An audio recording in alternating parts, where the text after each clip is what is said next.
What up, everybody? It's your boy Adam. We're back at you. It's the Rise and Grind Challenge. It is currently day 18, so we're more than halfway through the challenge. And I can say that if you're new to this, if this is the first one you're watching, go watch the other ones in the playlist. But I just woke up one day and decided for 5 weeks, 35 days, nice even number. I got not an even number, but 7 weeks, 35 days. Just has a nice ring to it, right?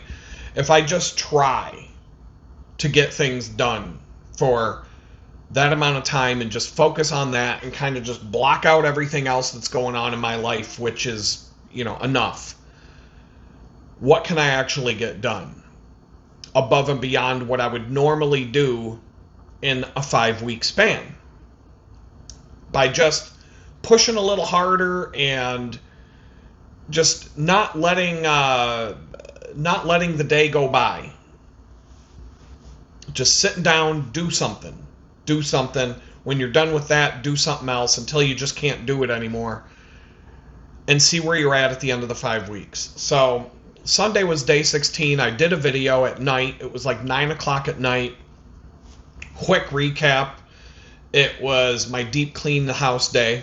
As you can see behind me, I didn't finish. I washed dishes, bottles.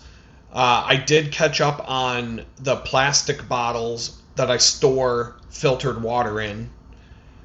My water filter is about half full, and I don't have anything to fill with it, which is perfect.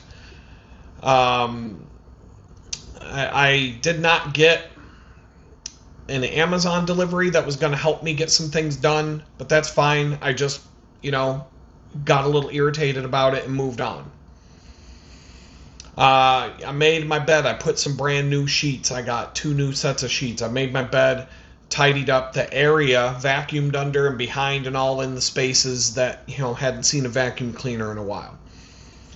Got my living room nice and tidy, comfortable. I got the new couch. I've got throw pillows now, and I can just make that. It's kind of like this. It was a couch in a box. One of these, they call it the boneless couch. It was all right. It's not the best, but it's not the worst by any stretch. Definitely not the worst couch I could get. But I just have a bunch of throw pillows and blankets piled on it. And so you can kind of just, whatever you're feeling, you can customize how you want to sit. I'm going to throw a pillow here. I'll throw a pillow under here. I'll throw a pillow behind my head. And you can just kind of whatever's comfortable in that moment, you can just kind of, make it whatever you want it to be. Cleaned that whole area. My living room was pretty tidy. Did a lot of vacuuming, tidied up the bathroom, which didn't need much. Put away laundry that was clean. Laundry's a bottleneck for me right now. I am backed up on laundry, and I already talked about this ad nauseum in the last video, but laundry's a bottleneck right now. It's a major bottleneck in terms of house chores. It's the worst of the bottlenecks, in my opinion. And the other bottlenecks, aside from laundry, are not having a dishwasher and the water filter constantly. The water filter combined with brewing cold brew coffee and wanting to do cold brew teas and things like that. Not having the dishwasher is the reason why these two things become a bottleneck. And so it's just dishwasher, washing machine would solve so many problems and open up a lot of significant time, especially laundry. Laundry's the only deal breaker when I move out of this place, and I was thinking about it today even because I didn't get started at.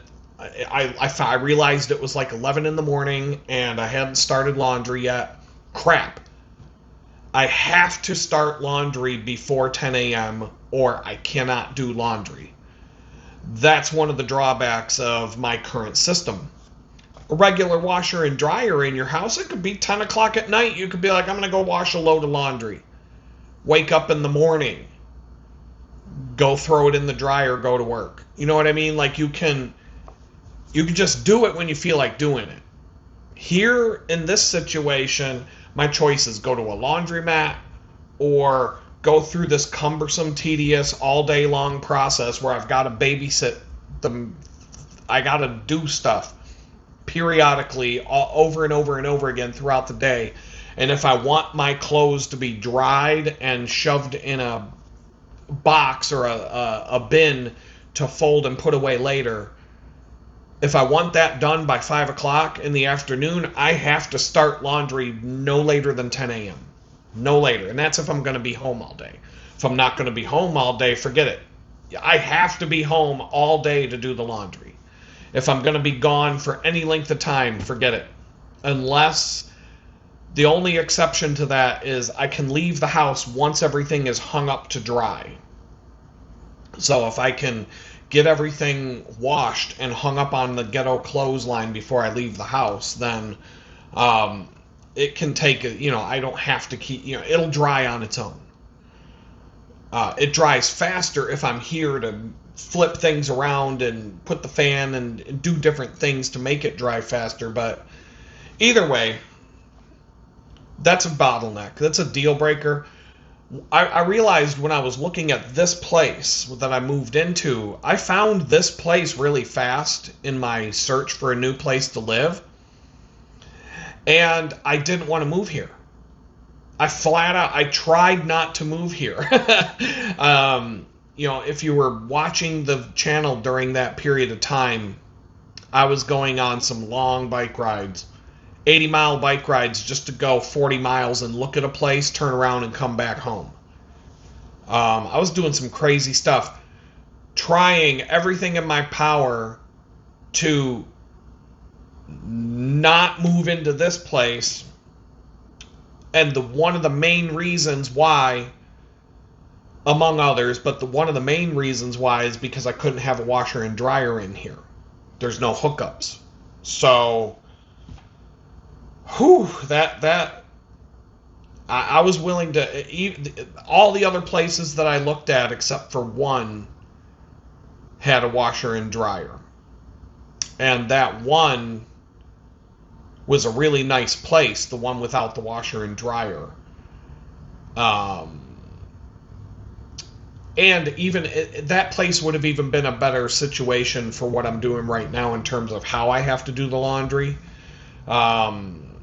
I would have been able to do the same thing in that place, but either way, it didn't work out. I'm here. That's it.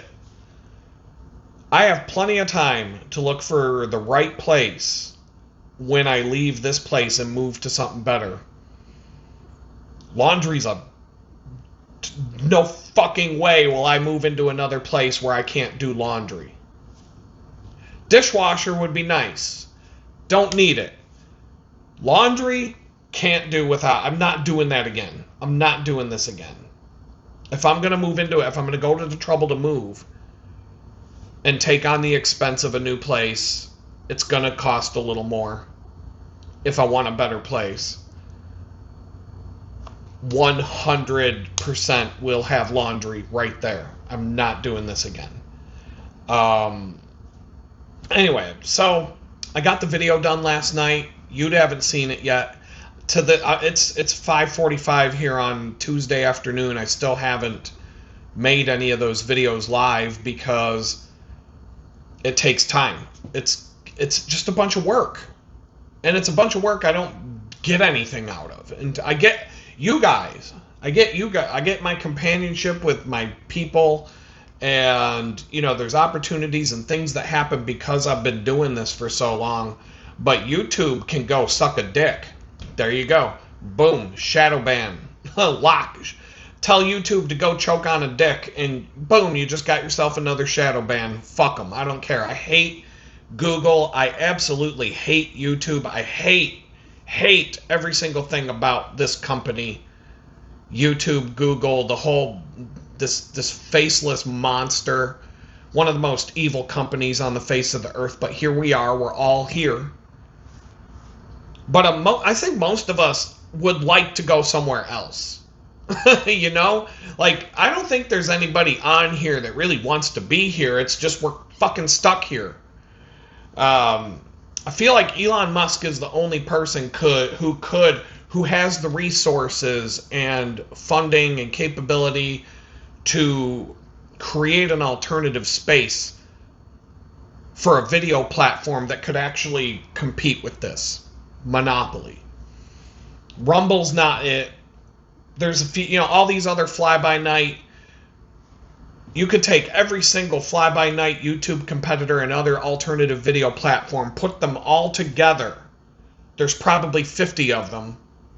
You could combine all 50 of them into one entity, and it would still be 1/1000th of a percent of a market share. Google or YouTube, Google would have the other 999.99999999999% market share. That's a monopoly.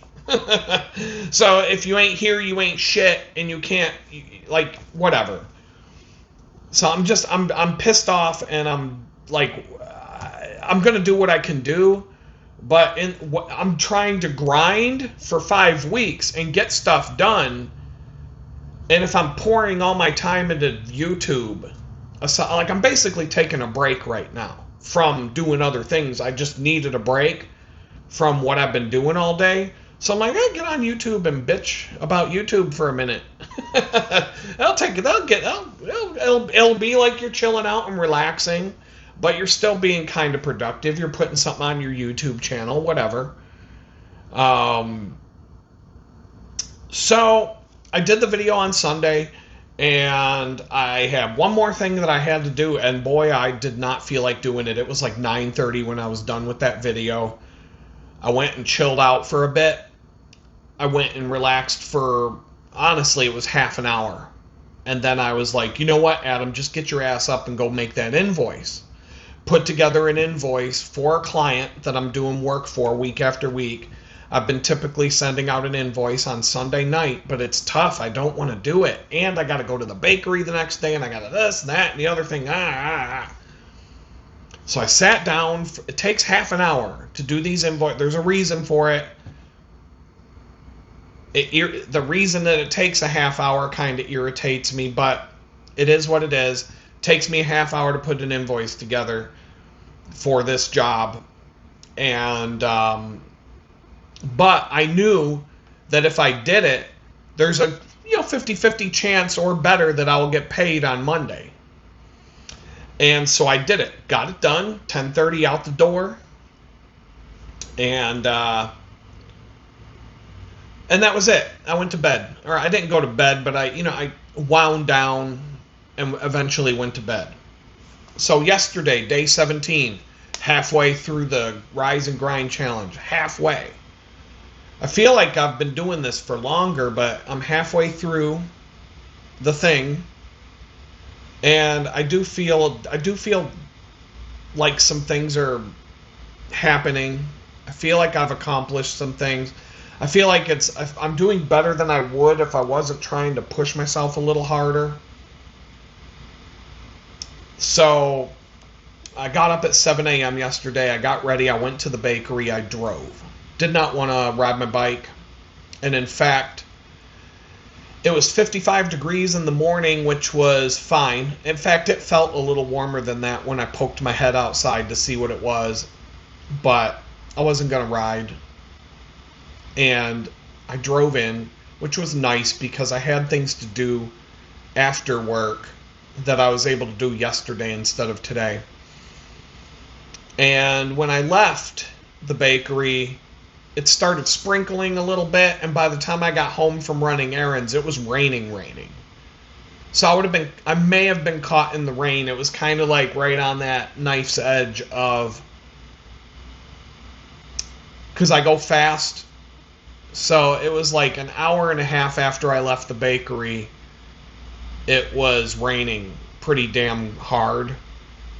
But it really didn't start until I got home from running all my errands, which was longer than the bike ride would have been. So I may have been dry but it just felt like it was gloomy, it was crummy. It was warm enough in the 70s, but we're in the rainy season now, the spring rains, and it felt good to not ride my bike yesterday in spite of the lack of fitness and slacking on my fitness goals.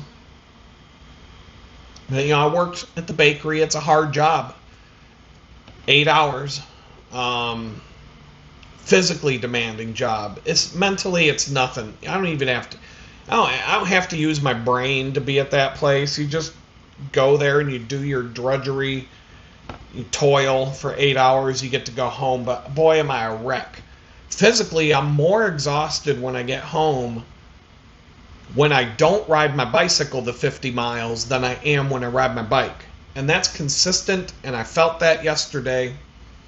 And it's just because me personally, I can't stand on my feet for 8 hours without feeling like a complete train wreck. I'm feeling it today. My whole body is just achy and sore. I should go to the gym, but I don't want to, and I'm not going to. I'm trying to do other things today. I've kind of slacked on the gym partly because I want to stay home and get more done. Rise and grind, baby. After work, I had to make a return to Amazon returns. Whole Foods was the only place you could do it to drop off your Amazon returns.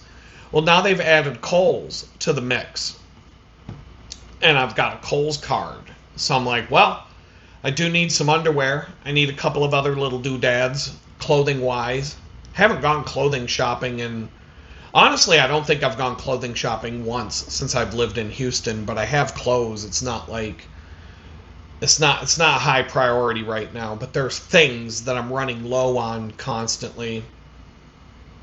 So I figure, why not? It's been a while. So I made my Amazon returns at Kohl's. I got some clothes, athletic gear mostly, and underwear.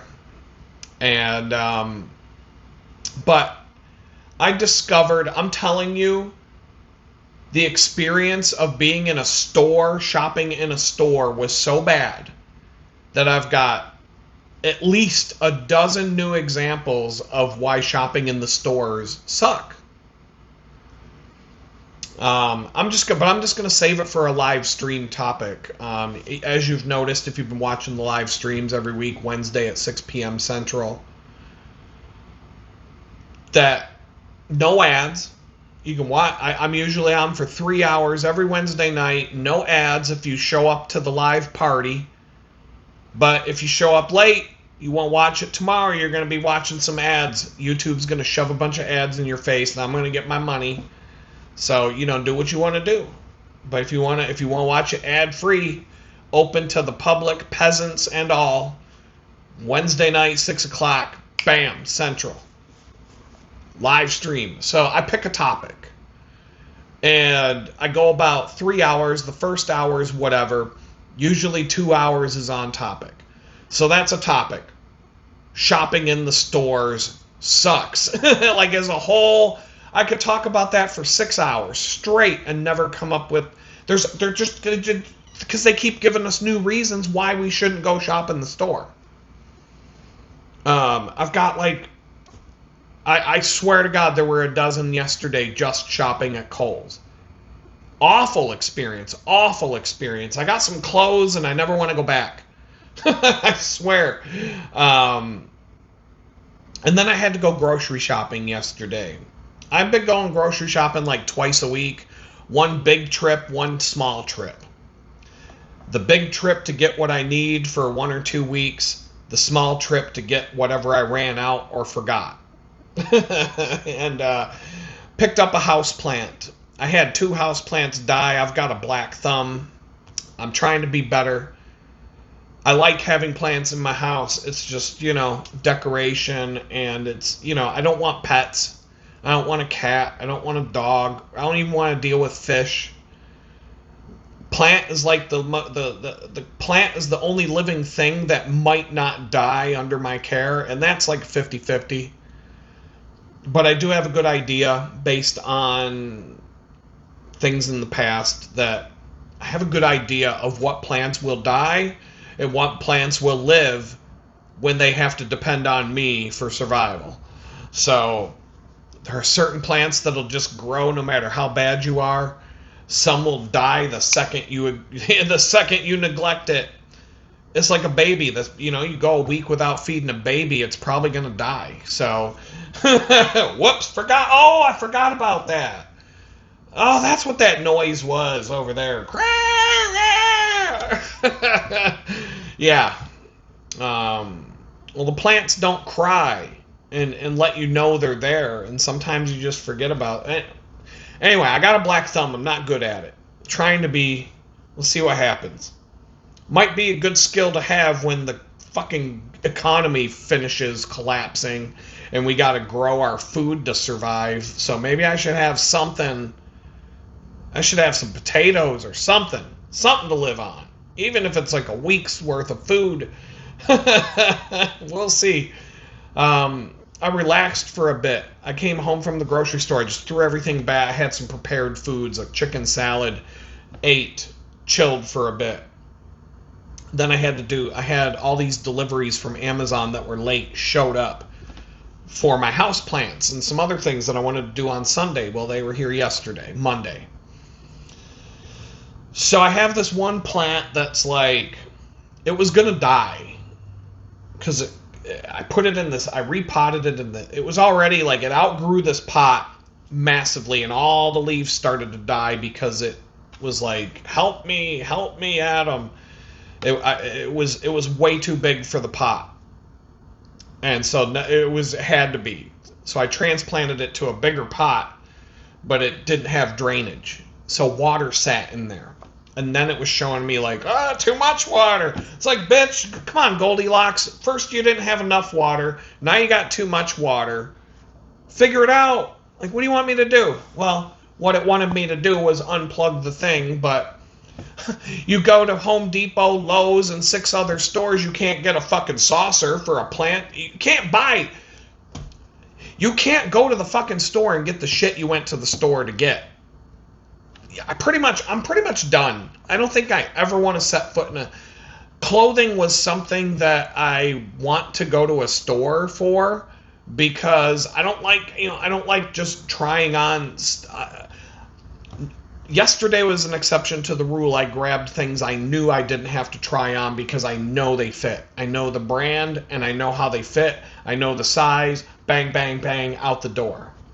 Didn't have to try it. I knew I didn't have to try anything on there.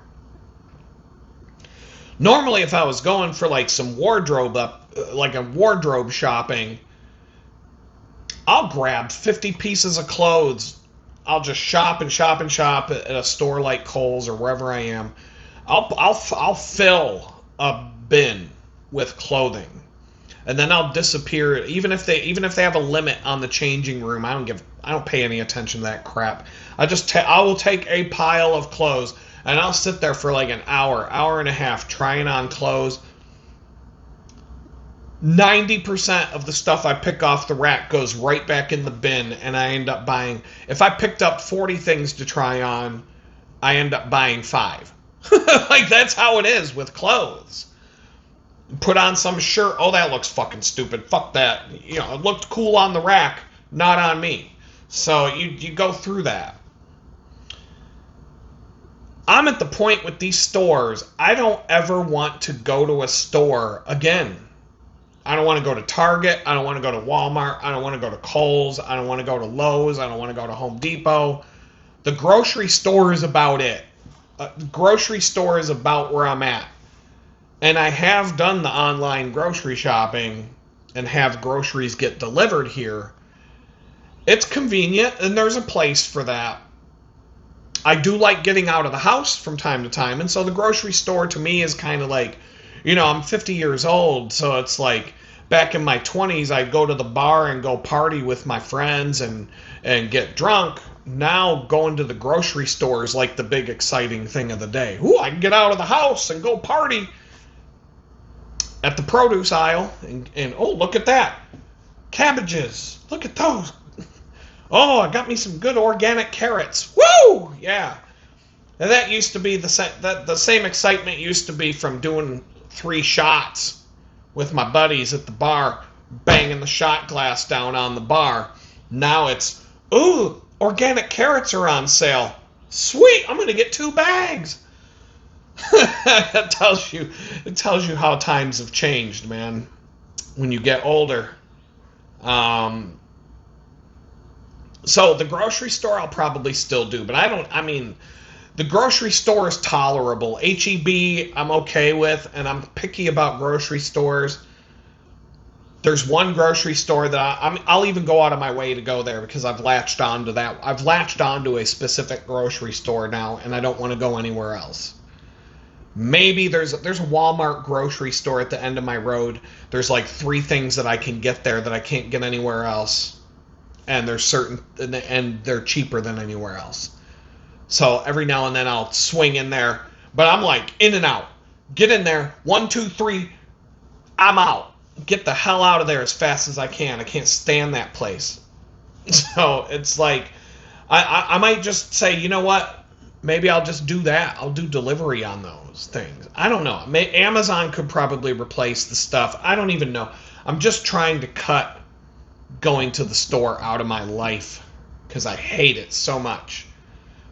And I'm down to the point where other than groceries, I don't want to go into a store. I don't want to go to a mall. I don't want to go anywhere where you shop in person anymore because they've made this shit a miserable experience across the board. Like, it's horrid. It is absolutely horrid. We'll talk about it more in a live stream. So that plant, the one that needed some drainage, when I pulled that plug out the bottom of the pot, it smelled so rancid. I was like, oh my God, that's what my plant's been drinking. And I'm like, all right. So I had to like put that thing in the bathtub, put the shower wand on it, and just ran water through it for like 20 minutes to a half hour, just letting it flush all the bad water out of it, out the bottom. And now I have a saucer underneath it to catch so it can drain properly. And the plant was like, oh, I could tell today that plant was like, yeah, boy, I'm coming back. It's already coming back. It looked like, I'm like, if that plant could talk, it probably felt like Tom Hanks in Castaway when he finally got back to shore. and got rescued from the island. That's probably what this plant felt like today. And so we're good. It's going to live, I think. I'd say like 75% chance live, 25% chance it's done. We'll find out. But it took some time last night. I did some other house stuff last night. And then it was like 11 o'clock at night. I'm like, I'm done. I'm tired. So, but I ended up staying up super late because I was just so wound up and had all this energy pent up in me for whatever reason. I'm also trying to rethink my schedule and my routine when it comes to fitness and trying to do more in the morning, like just spin class at the gym. The one class, spin class or yoga class, the only classes I really want to take. If I want to do that in the morning instead of at night, that shit's at 5:45 in the morning. That's like David Goggins time. Like, that's David Goggins getting up at 4 in the morning and going out to run 100 miles before, he comes back. He does that in like 2 hours running. He runs 50 miles an hour. He comes back after a 100-mile jog, sits down, does a bunch of fucking, he's an influencer, so he's got to do all that bullshit, and then he's got to go do 300 pull-ups and bench, whatever. He spends 6 hours at the gym, then he does, a bunch of other shit, flies to this place, flies to that place, wrote another book yesterday, and, just all the shit he does, and like, that's like David Goggins. That's who's going to be at the gym at 5:45 in the morning. Who the fuck's going to the gym at 5:45 in the morning to work out? Like, I can barely get the fuck out of bed at 7, let alone be at the gym at 5:45, sitting on a spin bike, jamming it out. Like, they don't even start the fucking Tour de France until noon. Like, they don't even start the race until noon. And they're riding 150 miles a day, 120 miles a day. And they don't got to be at the start line till noon. So come on, man. 5:45. There's nothing in between. I either got to go at 5. I got to be there on the bike, ready to rock, 5:45 in the morning or 5:30 in the evening. There's no fucking middle ground. So if I do want to go to the gym in the morning, I just got to go and do, like, just pick a fucking machine and do something. But it's a 10-minute drive there, a 10-minute drive home, whatever I'm going to do when I go. Maybe just, like, for the sake of speed and efficiency, don't take anything with me. Just put on my sneakers, my outfit, just go. Get on the fucking elliptical or the stairway to nowhere or, you know, whatever the hell. Like, do something that I normally don't do for like 45 minutes to an hour, and then just walk out the door and go home, and then take a shower at home and like get into the day at home. So that's what I'm thinking about. And maybe do that, like, the other thing I could do is just, when I get out of bed, drink some black coffee so that I'm, like, shock myself awake. Don't put any... The problem is I got to do something in the morning with no sugar and no food in my system so that my body is forced to burn the fat that's in this dad belly thing that I'm carrying around everywhere. This kangaroo pouch with a 10-year-old kangaroo that won't get the fuck out of the pouch and go live its life. I'm walking around with this thing everywhere I go. And every time I exercise, if I exercise at 4:30 in the afternoon, it's going to be burning the food that I ate. And then I'm going to come home, and then I eat. And then I go to bed. And so it's just a never-ending cycle of my body's just like, you know what, we're just going to keep that fat there just in case we need it someday. It's like Hoarders. It's like that. It's like an episode of that Hoarders TV show where you got this fucking dude in this house full of fucking... He's got, like, I can't believe it's not butter containers all over the fucking place. And he's got, like, 500 of them. And they're empty. Most of them are still half filled with rancid... whatever it is. It's not butter.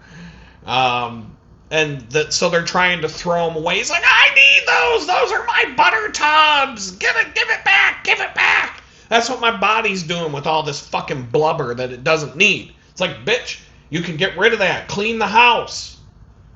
I'm like, I'm trying. Yeah, there's the 1-800-GOT-JUNK dumpster right outside. And I'm trying to put the fat in the dumpster. And then my body's like, no, that's my stuff. That's my stuff. Put it back in. Keep it. I'm not getting rid of that. You can't make me get rid of that. So I got to like, take all that shit out to the dumpster when my body's still asleep and doesn't know what the fuck's going on, so that it can wake up at like noon and be like, hey, where did my fat go? Where did I need that? So, you know, I guess I got to treat my body like it's an episode of Hoarders. And just got to force it to get rid of that shit. And I got to find a way that works. But there's certain things I'm just not going to do. So, you know, I'm being told, if you just get your ass up in the morning and go walk around the neighborhood. I don't like walking around my neighborhood. So it's like, I don't mind doing the hike at the end of my park, but that's like 7 miles. I'm not doing that every day. That's too much. I don't want to drive. If I'm going to drive down to the park to walk around the park, I may as well drive to the gym. It's like a 2-minute drive or a 10-minute drive really isn't any different to me. One's outside and one's, you know, that's nicer, but the street that I live on sucks to walk because my hand is wider than the shoulder of the road. And people are assholes. People that drive on this road are total fucking... They're the typical Texas hillbilly douchebag asshole drivers. So there's no place to walk safe. When I go on my park hikes, I take different roads. I take different streets. I don't know. Walking around the same block every morning is going to get old real fast. But so will going to the gym and running like a hamster in a hamster wheel on a treadmill or a stair climb that, oh, I climbed 9,000 stairs today and I didn't go anywhere. Like, that, it'll get boring fast and I just won't do it. Because I'm already not motivated to get out of bed, so I'm not going to be motivated to go do that. I'm hardly motivated to go do it in the evenings, but I can do it. I can get myself to do that. It's the morning so I got to figure it out. I got to figure out, how do I get myself to do stuff in the morning? Like, what do I do to make it, like, how do I make it so it's something I look forward to? And I'm just not quite sure what that's going to be yet.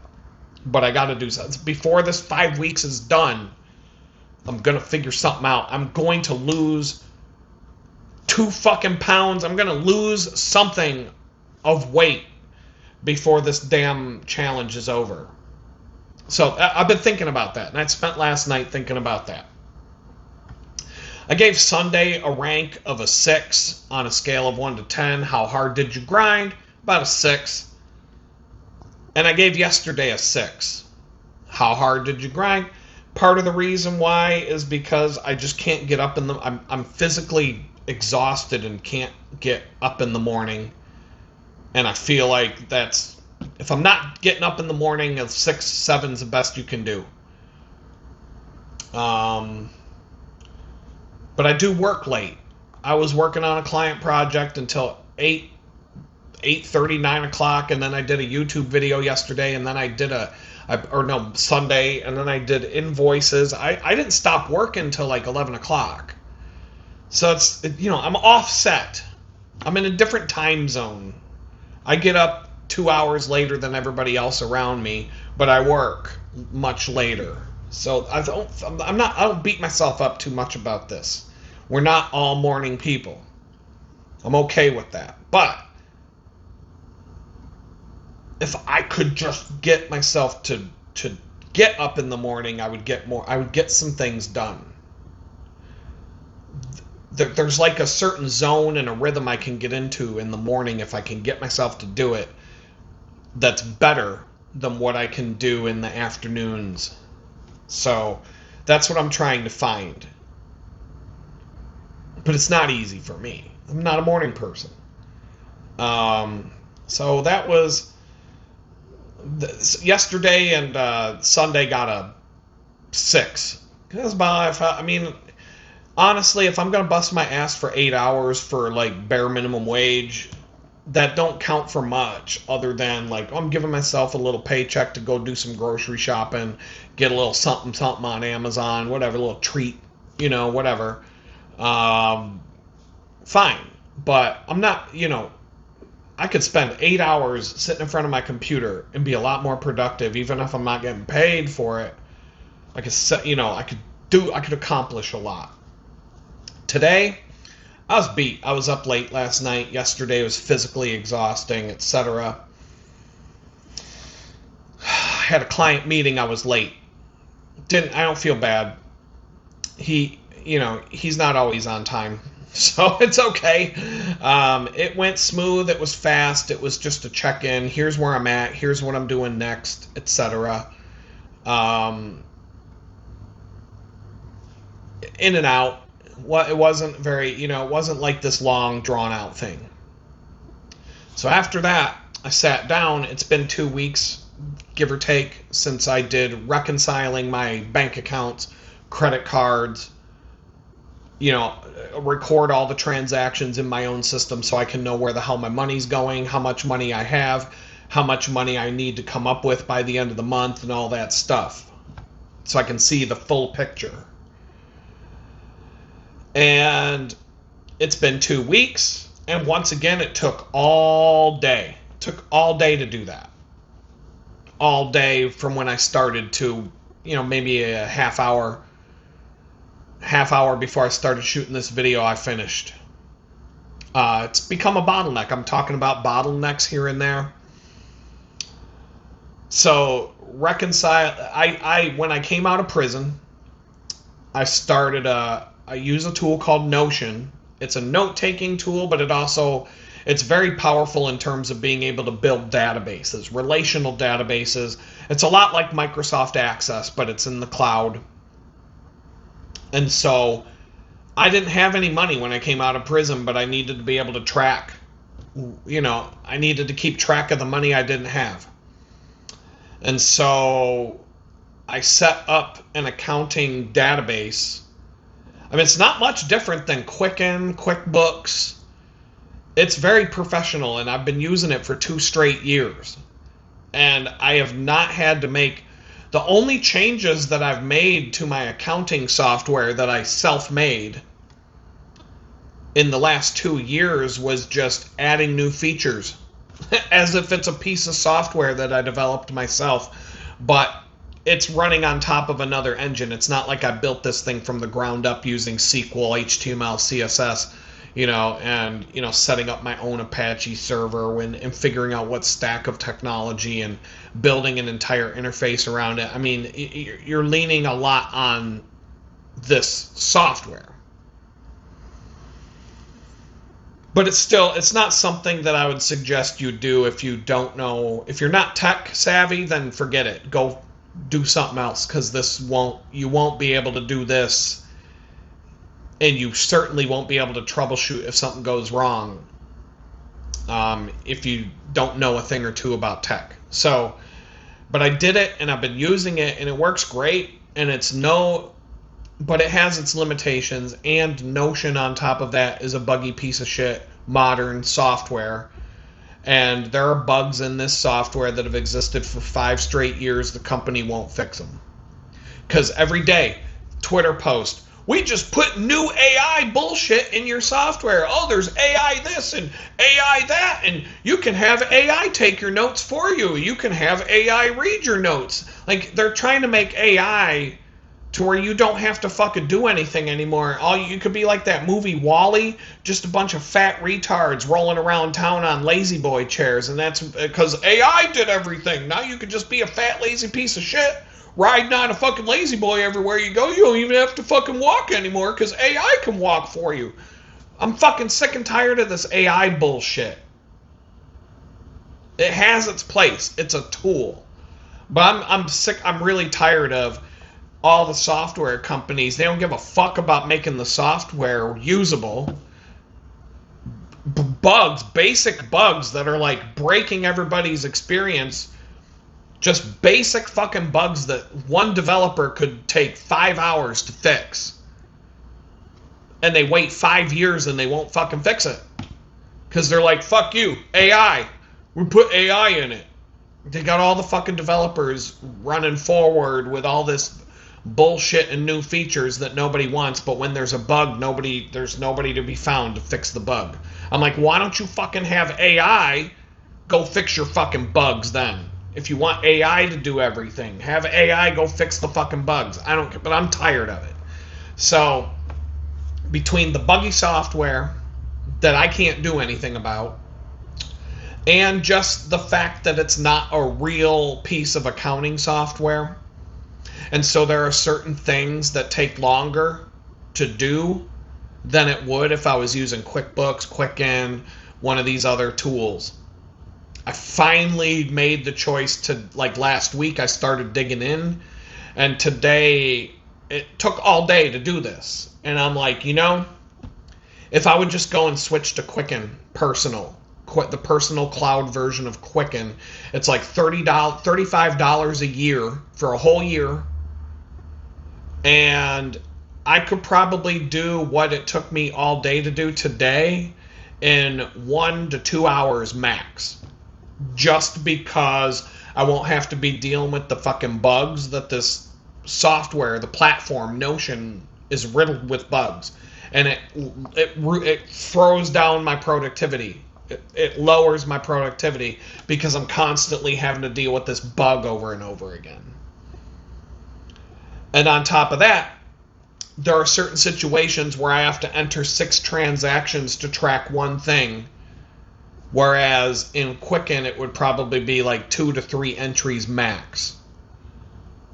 And it would be easier to see certain things and filter certain things, and just, I feel like it would be better. So I've made up my mind that I'm going to switch to Quicken, but what I'm going to do is take all my transactions from April 1st to the end of the month and re-enter them in a new system.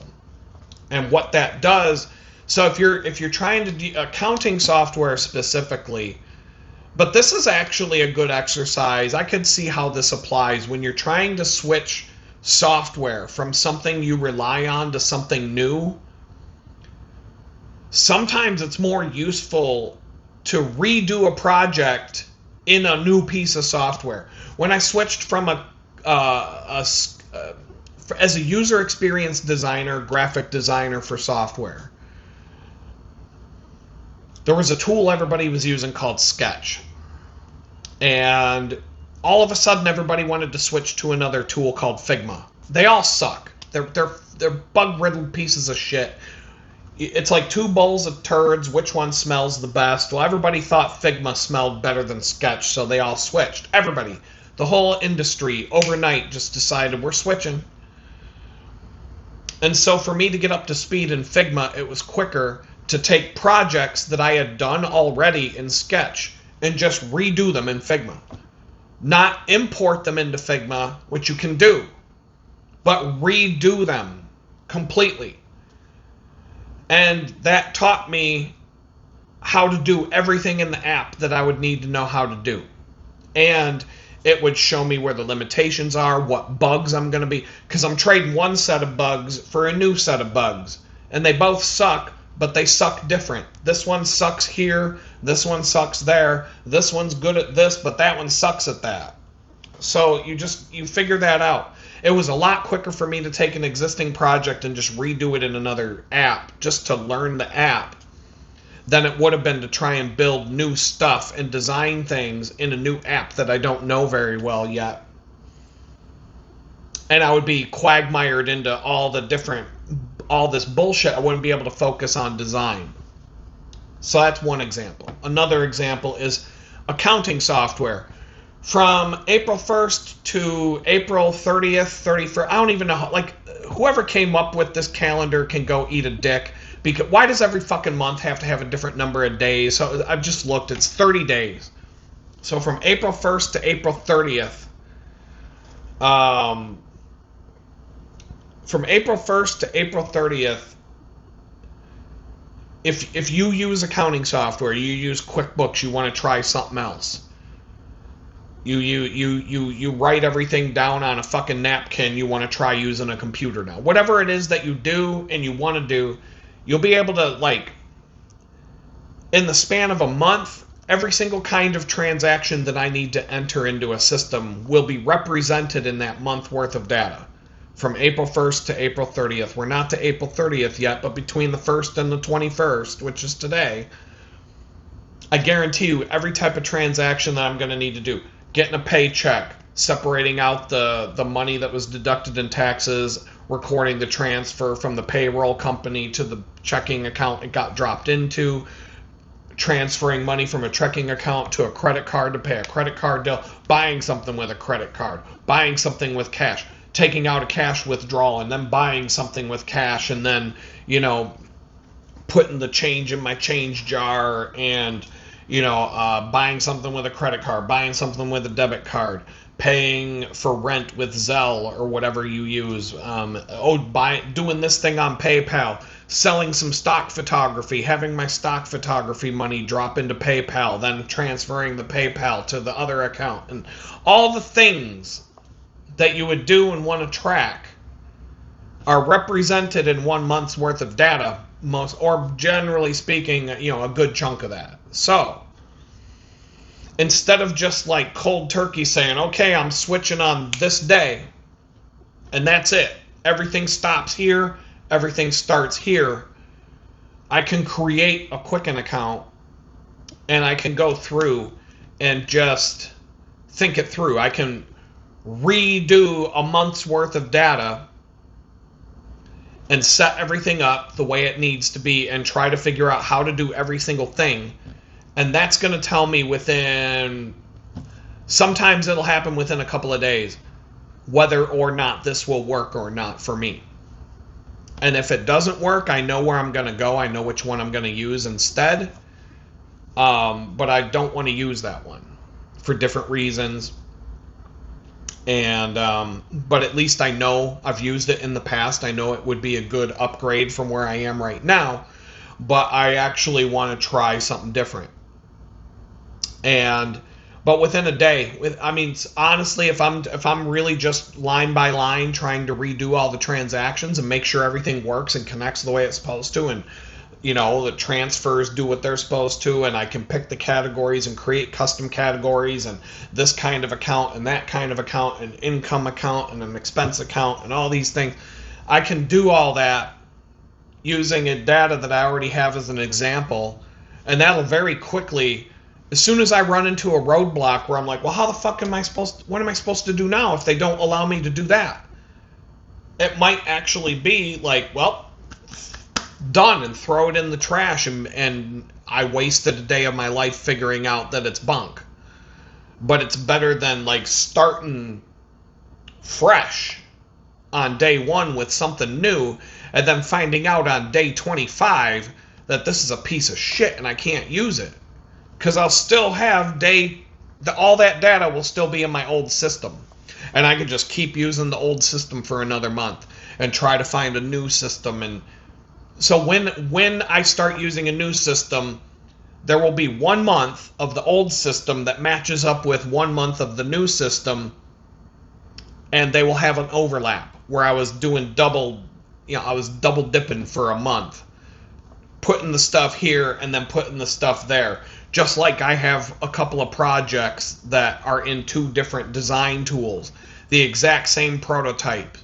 The exact same design layouts. I got one in Sketch. I got one in Figma. It's the same project. I just redid it in another app, and I did it by hand instead of an automatic import as a way to test out the software and make sure it does what I need to do. And when it doesn't, how do I work around this set of bugs? And so I'm going to do that with accounting's tool, and I'm thinking about doing that tonight when this video's done, and I do some stuff to the YouTube channel. Probably. I might sit down for an hour and start doing that, because I really don't want to spend all day tomorrow doing it. But if I can just start and do a little bit tonight, and then just chip away half hour to an hour at a time until I get all the stuff for 1 month moved or redone from here to there, that'll tell me straight up whether this is a good thing moving forward or not. And if it is, it's a bottleneck out of the way.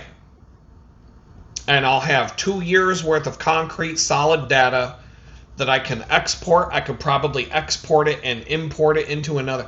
I have 2 years worth of good records in a tool that I can call back at any time, and I'll still have access to it. But then moving forward, I'll have a better system that works faster and doesn't eat up as much of my time, because life just, when I got out of prison, I had a little bit of cash, a jar with a bunch of coins in it, and that was it. And then a few weeks later, I had unlocked a bank account that had some money in it after I got my driver's license and was able to prove who I am. But it wasn't much. It was like $150. I mean, it wasn't anything. When I became homeless, I got EBT and welfare and all this other bullshit, and those are accounts. You're doing transactions. So when I when I went down to the sub shop and got myself a sub for lunch on your dime, I know how many of your dimes paid for that. I know how much, because it was on EBT, baby. EBT, eat better today, on your dime. So I did that. And, man, so I did that today. And so as a treat, because I got caught up on all the stuff, figured out how much money I have, how much money is coming in, how much money I need by the end of the month, and then some, and I know it all. I have it all. It's all in front of me, organized and figured out. I know I can pay my rent coming up, etc. And so anytime I get paid, because I sent that invoice out Sunday night, even though I didn't want to, I got paid yesterday. So with the work came the reward. I did something I didn't want to do. I got a nice reward. I got paid the very next day. So that money went into my checking account today. And so I'm like, every time I get paid, whether it's one day a week from the bakery, whether it's $100 once every 6 months from my YouTube bullshit, or whether it's something else, I always treat myself first. Pay yourself first. They say, well, I don't really get to pay myself first, but a little treat, a little something to make life worth living, right? Because that's what's going to motivate you to keep going out and making more money, right? So even if it's small. So today, after I had it all queued up in Amazon, and I'm like, if I get done with what I need to do today and all the numbers look good and I can pay my rent at the end of the month and I can pay my bills and I'm not behind on anything, and I just zeroed out I zeroed out a credit card balance today because I had a bill due today and I paid the whole balance off, so yay, good boy. So good boy gets a treat at the end of the day. So I bought some household stuff to make my home a little bit better, a little more comfortable. But there's still going to be things that I can pack up and take with me when I move. But I've just been on that path for the last couple of weeks. During the Rise and Grind 5-week challenge, 2.5 weeks, I've been trying to improve my home. So after I get all, 1 or 2 more days of focused, like I'm going to block out the world and just focus on organizing my house. When you see that pile back there, I've got these like clutter clusters. When you see that back there looking perfectly organized and spiffy, then you'll know I'm pretty much ready to take y'all on a tour of my crib. But right now, we're not there.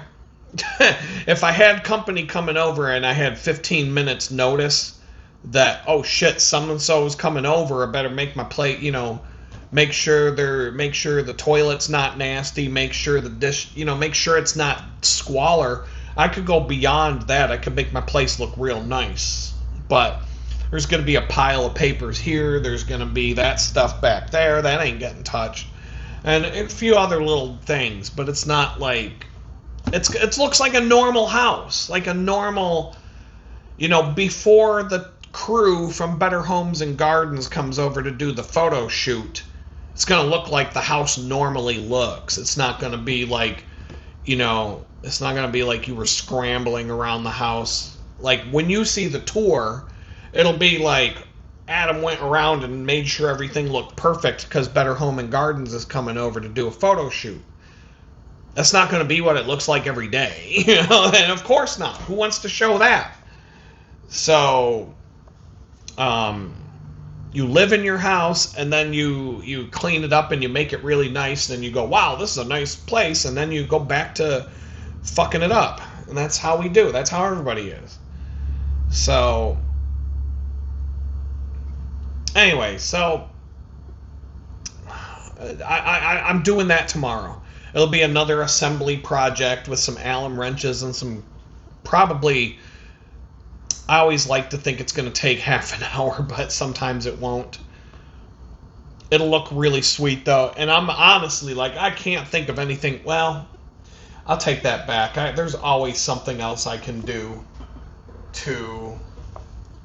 I'll always think of a way to hack some more space, a little more storage, a little better way to organize my kitchen, cooking area, whatever. I'll constantly be doing that as long as I'm living here. But it gets small. The projects get smaller and smaller and smaller because I don't have enough room for another one of those. That's for sure.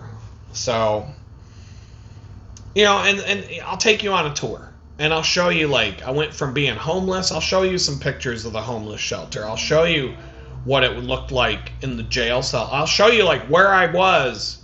Maybe I'll take you on a tour of, like, where I was, where I ended up, what happened when I came home, and, you know, like, living on the mean streets, and, you know, generally, like, I'm not going to dox people in their homes, but I'll just give you an idea of, like, the ride I've been riding on and how I got here, and I'll show you, like, the evolution of this place and how, it's improved. And, hopefully it's an inspiration to, like, it makes you feel better. If I don't care where you live. I lived in a fucking tool shed for 3 months, and I improved my tool shed. Every couple of weeks I would do something in there to make it a better place to live, and it made a difference in my obviously you're not in a good mental state if you're living in a fucking Home Depot tool shed laid out like a jail cell for 3 months. What was it? February, March, April, May. 4 months. I was in there for 4 months. And right up until the last few weeks, I was improving it all the time. I'm okay. They say that you shouldn't, like, dox yourself, and you shouldn't be on social media showing people what's in your home and blah blah blah, and there's definitely a case to be made there. You don't want to, but I'm okay with it. It's for a cause. I'm trying to document, like, if this idiot can come back from rock bottom and figure it out, so can anybody else. You just got to get up off your ass and do something. I get down, I get pissed off, I get angry about, I just watched a video today of a January 6th person who had his case dismissed, and now he's possibly able to sue the federal government because he spent 4 years in prison, and turned out they just dismissed his case. I don't know, it was like within the last couple of weeks, it sounds like, because turns out it was all bullshit that they just fucking made up. And he fought, and he finally beat them. And I was like, wow, I didn't think you could. But the only reason he beat them is because he didn't listen to his lawyer. His lawyer basically wanted him to take it up the ass, and, like all the lawyers, like, just take it up the ass and go do your time and then go home, because you can't beat them. That's what your defense lawyer is going to tell you. You can't beat them. You may as well just take it up the ass and go home and do the best you can from there. That's what my lawyer said. And so he went pro se and defended himself, found out he caught the government lying about a bunch of shit. They had to drop the case because if they didn't drop the case, they would have had to admit in court they'd been lying the whole time. It kind of brings up memories of my own situation, because the FBI agent who arrested me fucking committed perjury right on the goddamn witness stand in front of the whole fucking courtroom, the judge and everything, and then the judge turned around and called me a liar. It's fucking bullshit. It's a goddamn kangaroo court. You'd be just as lucky to get... You'd be just as lucky that... You'd be just as likely to have a fair trial in Saddam Hussein's Iraq, China, North Korea, any of these other shithole dictatorships. It's a fucking banana republic with a bunch of kangaroo courts and bullshit and corruption, and the government just fucking lies. The government's never told the fucking truth about anything, at least since my life. Not since they blew John Kennedy's head off in front of everybody. So, anyway, I want to get these YouTube videos. I gotta figure out what to do with the videos that are sitting in there and this one. Start out with some new accounting software, and if I have time, there's some stuff I want to do to my X account. So YouTube's got me shadow banned, and my account is locked. It's never going to grow. 10 years from now, I'll have 1,220 subscribers. That's where they got me locked. It's never going to change. It don't matter what I do, what I say, what I don't do. It's done. But my X account keeps growing and I'm not putting any effort in there, and I'm almost up to 500 followers on X. And people follow and unfollow and block me, and I block them, but I don't really do much of anything other than just like make snarky ass, snide ass comments on other people's posts, and every now and then post a meme. So, but it's growing, and it's that whole adage of you can't be popular till you get popular. And I've noticed that, like, I'm getting new subscribers all the time now. Where, honestly, the last 100 came in, I didn't even notice. I went from like 350 to 450, and I'm like, I didn't even know what the number was. I looked, one day it was 350, a few weeks later I looked, it was 450. I'm like, where the fuck did these 100 people come from? But to get from 0 to 100, that was like a year. It took a fucking year, maybe 2 years to get to 100. And now 100 more just showed up out of nowhere. I don't know where they came from. And so, from what I've been told, after you hit that 1,000 mark, because once you have 1,000, then people are like, oh, he's an important influencer. I gotta follow him. But I'm not following him if he's not up to 1,000 yet. It's not worth my fucking click of the mouse. Or tap of the finger. So I'm almost at that point where I might actually be able to grow that account. And if I start cross-posting videos between YouTube and X, especially the short dingbat TikTok retard videos, I might be able to get a little bit of cross-play going back and forth and break out of the YouTube shadowban, but I don't know. YouTube's a bunch of fucking dicks. So with that, I'm just going to say peace out. I got things to do. Rise and Grind, part 18. I'll see you tomorrow.